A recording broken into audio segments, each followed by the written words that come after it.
Hello and welcome to my channel. I'm Michaela Peters.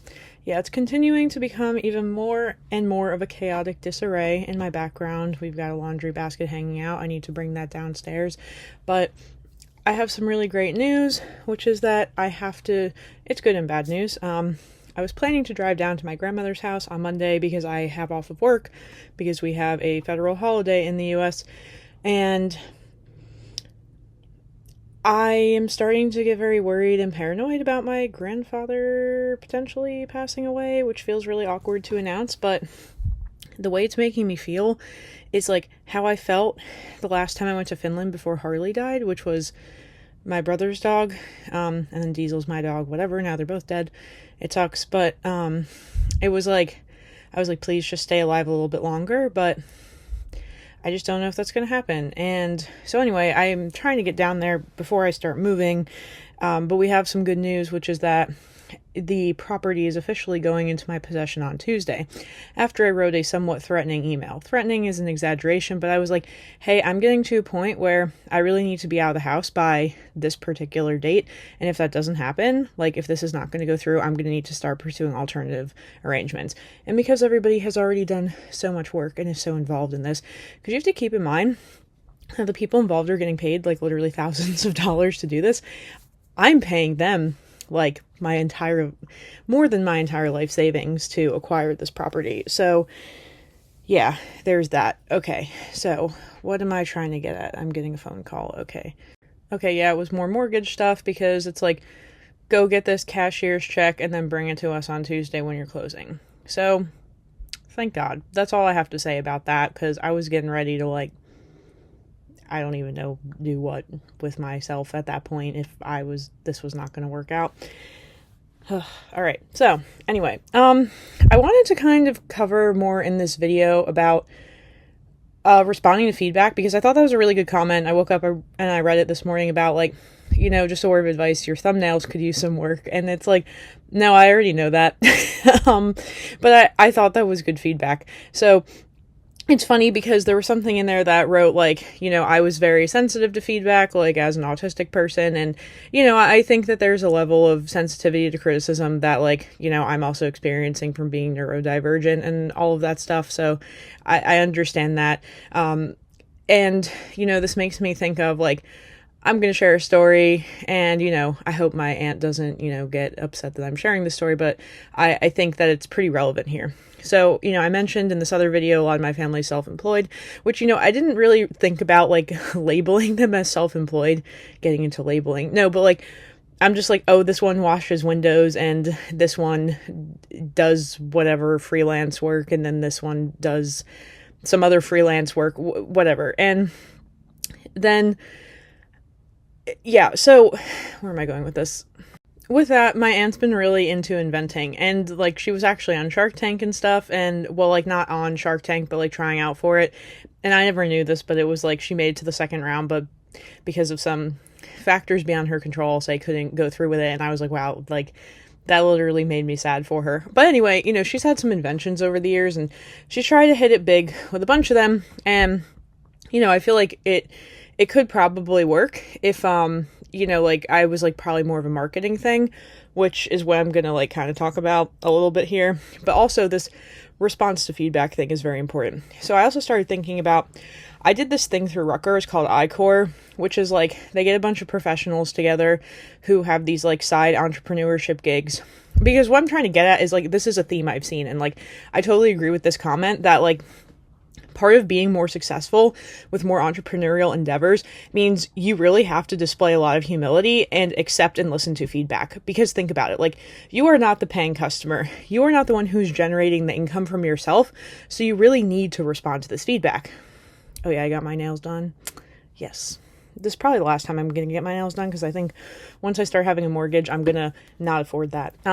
Anyway, it's random. But okay, so particularly with iCore, it was I was working with this older guy who's two older guys who are in their 50s, and you were supposed to go get feedback on your product, your invention, whatever. And, I had the feedback for it, and I'm okay, this is what I got from talking to random people. It's not my invention. I don't care. And so this guy is reacting rather defensively to the feedback on the product. And after going through this process, I'm telling my aunt, like, this is what you need to do because this is what I'm learning in this program. And then she's like, yeah, but whatever. And so it's again what I'm trying to get at, which is like, it is very hard to incorporate feedback. And it's funny because I've also had my aunt and my brother be like, you really need to work on your thumbnails. And I'm like, yeah, I know, but I don't know how to make thumbnails. Somebody was telling me to use AI to generate them. I have had people offering to do them for me. It's just like part of the coordination that goes into all the things that people offer me is just like a lot. Like that's kind of the issue. And people reach out to me, and I explained this yesterday in Russian. I'm like, I'm pretty hesitant to give my time to people unless I'm going to get paid for it, because there are just too many 5 million things going on in my life right now that like, it's like does not compute. It's like running a code that's going to get stuck in an infinite loop. That's how I feel sometimes when people reach out to me with these requests, because I'm like, this is not something that is urgent that I really don't have to worry about, so whatever. Because my goal right now for this channel, until I get to a more stable place in my life, like physically, like, because I don't feel very stable with where I'm living right now and how I've been living for the past like year and a half since I've had my full-time job, which is probably one of the most stable things I've ever had in my life, is that, like I kind of need that lack of like other distraction aura going on around my head to be able to like focus on some of these things. So, that's how I feel, and hopefully that's how it will go.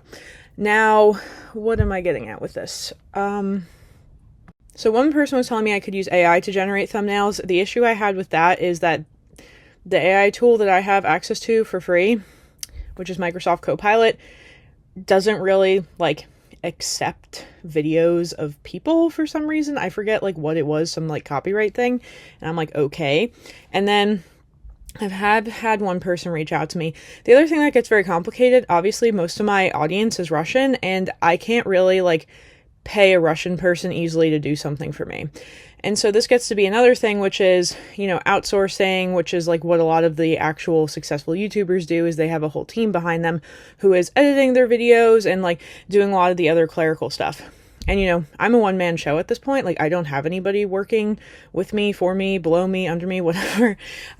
So, this gets to be like the really complicated thing about this transition, let's say. So anyway, because I've done some Googling stuff just randomly, like, how do I get an influencer to notice me? Or how do I, which is not what I care about. I just wonder for people thinking that to me, because I was actually thinking about like, who are the people I pay attention to who contact me? And okay, like sometimes people send me Instagram reels. I don't even like when my personal friends send me Instagram reels. So those are like going to get ignored. And the likelihood of me looking at them is negative 0.5%. Okay. And then, what are the other ones? It's more of like if somebody has a proposition, it sounds weird, but like, of helping me with something, then they're more likely to get a response from me. And, obviously, especially for free, but like a lot of this comes back to the fact that like, I can't necessarily figure out how to pay people. And again, it's just even the idea of these things, it's like going over my head. I've gotten several search engine optimization offers, like all this kind of stuff. And I'm just like, this is all really cool. I think this is great. But like right now, my only goal for this channel is to just keep it stable where it's at. So I do these, crappy, however long minute videos, barely edit them, upload them, and just keep uploading, because I have a pretty loyal following of people who just want to watch me talk every day. I have no idea why. I personally don't have the patience for that, nor do I like anybody enough on YouTube to watch what video they put out every day, nor do I really even have the, want to dedicate time to that, the desire, so it's interesting to me, but I understand that that's part of what's going on and part of what contributes to the success. Like I at least get one check, which, just so you know, the minimum amount of money that you need to make on YouTube every month to get a check is $120. So I at least get $120 from YouTube every month. I'm not sure it's really worth it. And again, we have to keep in mind that I have a day job and multiple day jobs at that. So, the other thing that I was looking up as like, you know, how to get YouTubers to respond to you, or why don't YouTubers respond to every comment? And then somebody's like, yeah, if they're a one-man show, and simply it's like a time thing, and some stuff you don't know how to respond to. I was like, yeah, like all these things are true. And some people have a day job. Yes, the day job thing is really a big thing. So anyway, I don't know. Like, no, I think it's good feedback. I'm just like trying to figure out how to do it, because this is something I've thought about for a long time. And I'll just, you know, talk about this here. And no, again, I think it's really good. Like the whole point of this, which is to not be overly sensitive to like criticism. I don't even think it's criticism. Criticism, there's a difference actually between criticism and feedback. I'm pretty sure my brother's explained this to me, because, you know, he knows all this stuff. Like, criticism is when there's not really like a solution to improving it. So, and it's not specific. I'm pretty sure this is how it works. So saying like, you're a bad person, like that's criticism, because first off, it's not descriptive and there's nothing really to work on from that. Now, if you said to me, you have a tendency to be selfish, and when you have 10 cookies, you eat them all yourself and don't share them with your friends, and I think if you shared them with your friends, they would maybe appreciate it. That is more like constructive. So to me, that's more feedback. However, I don't think labeling somebody as selfish is particularly useful. So yes, that would still kind of be criticism. But if it's more of like, you know, hey, I've noticed that you complain about not having friends, and I noticed you like to bake cookies. So have you ever thought about giving those cookies to your friends? Okay, this is getting very kind of like dumb and theoretical, but anyway, that's the point. Is I don't think telling me I need to work on my thumbnails is any, you know, like critique of my character, which I think is critical. I think it's just like an honest way to improve my business strategy, and I agree with it. It's just, you know, again, I'm trying to explain where, you know, where the lack of doing that is coming from. So I think that my future plans for this channel at this point are definitely, like I said, like to take more of the like videos and footage I have from all my different travels, and, you know, talk more about those experiences. Like I want to retroactively talk about my experiences, as well as, sure, like getting better thumbnails, maybe even getting a better quality camera, because I'm still using the MacBook, even though it's kind of an excellent camera, but, you know, still, I do have a microphone that is somewhere, actually it's over there in my messy room, which maybe that would be better too, so I don't have these random tapping noises in the background when I'm moving around talking, because that happens too. So, you know, there are a lot of different ways that I need to like work on improving my channel, and that I do think that I have the potential to do, but, you know, I'm still working on it. So yes, whatever, everything's a work in progress. And I was also thinking about sharing this because I think it's funny. It's like, I'm at 10K right now. I'm not at 10.1. It's kind of weird that I just got to 10K and stopped, but also I'm like, I have no idea if this is an autistic thing, but I'm like, I really like numbers that are divisible by 2 and 5. So I really like having 10K. It's like the perfect number to me. It's like so weird to admit that. But it's true. So like the fact that I'm just chilling at 10K, it doesn't really bother me, even though it's like no progress. So I'm like, okay, I don't know. I think it's weird, honestly, which is, it's funny because I can watch myself talk and watch myself blushing, whereas sometimes in real life I'm wondering, what am I blushing about? But this is one of them, explaining the way my brain works. Yeah, so anyway, I don't know what else to really add to this, but I think it's good feedback. And I guess this is more about like my hopes and dreams for the future of the channel, and like it's going to come true. It just takes a while, you know, just like my housing dream thing took like a year and, hold on, September, October, November, December, January, February, March, April, May, a year and 8 months to come true. That's kind of a long time, you know, so I guess this is my point, like, yes, feedback, moving forward, advancing, moving in a positive direction, growth, whatever, it takes time, you know, that's it, like me learning Finnish, it's gonna take time, it's gonna happen, but, you know, it's something I'm going to need to start dedicating time to in a very structured way, which is the thing I'm struggling with, but I'm going to look into it. So, you know, I should look at when those free classes start in the fall. Or I'll do it in the spring. I don't know. I need to look at that. I'd actually be pretty interested in doing that. That'd be fun. All right. That's pretty much everything. And I'm going to go back to work now, like I need to do. I might take a break this weekend because it's a holiday weekend, and not because I'm doing anything fun, obviously, but because I'm working and I'm behind on some stuff, and I'm moving soon, so my schedule is going to get pretty jacked up pretty quickly.